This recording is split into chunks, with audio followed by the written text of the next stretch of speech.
Hi friends, ఢీ విన్నర్గా popular అయిన folk dancer Janu అంటూ social మీడియాలో పరిచయం అక్కర్లేని పేరు. జాను జాను అంటూ శేఖర్ మాస్టర్ ఈమెను పాపులర్ చేశారు. అంతకుముందు ఫోక్ సాంగ్స్, కవర్ సాంగ్స్తో ఓ ఊపు ఊపిన జాను ఢీ షోతో వెలుగులోకి వచ్చింది. ఆ తర్వాత Sridevi drama company, dance icon ఇలా చాలా టీవీ షోలతో ఫుల్ బిజీ అయిపోయింది జాను. అయితే జాను పెళ్లి గురించి తప్ప మీకు వేరే పని లేదా అంటూ బోరున ఏడుస్తూ ఓ వీడియో పెట్టిన డాన్సర్ జాను కొన్ని గంటల వ్యవధిలోనే తాను రెండో పెళ్లి చేసుకుంటున్నానంటూ మరో వీడియో పెట్టి షాక్ ఇచ్చింది. దీంతో ఆమె పెళ్లి వార్త హాట్ టాపిక్గా మారిపోయింది. ఫోక్ సింగర్ దిలీప్ దేవగన్ని పెళ్లాడబోతున్నానని సోషల్ మీడియా వేదికగా పెళ్లి వార్త చెప్పింది జాను. ఇక ఆమెను చేసుకోబోయేవాడు సింగర్ దిలీప్ కూడా మీరంతా అనుకున్నట్టే మేము పెళ్లి చేసుకోబోతున్నామంటూ తమ రహస్య బంధాన్ని బహిర్గతం చేశాడు. అయితే ఎప్పుడైతే జాను తన పెళ్లి ప్రకటన చేసిందో ఆమె మొదటి భర్త డాన్సర్ టోనీ కిక్ గురించి చర్చ మొదలైంది.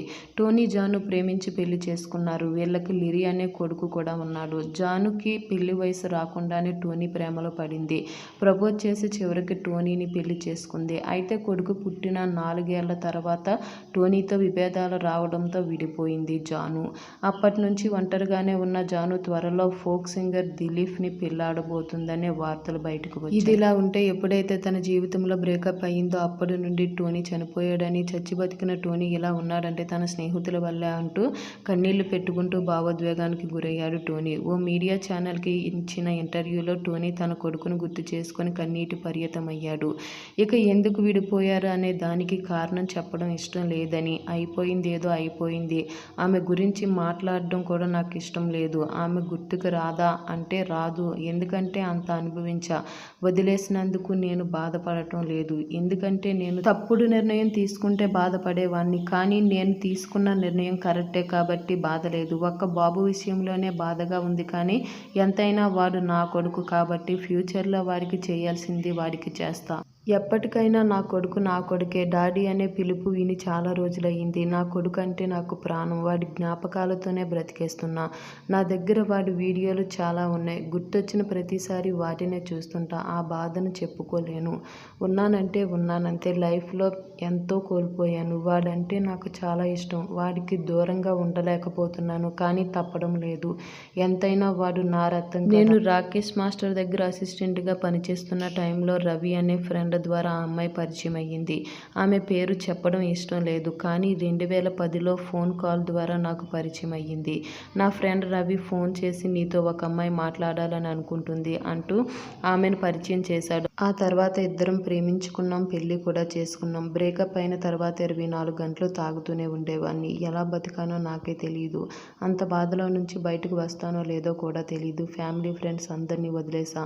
ఒంటరిగానే ఉండేవాడిని. ఏమైపోతానా అని ఫ్యామిలీ మొత్తం భయపడ్డారు. కనీసం ఫోన్లు కూడా మాట్లాడేవాడిని కాదు.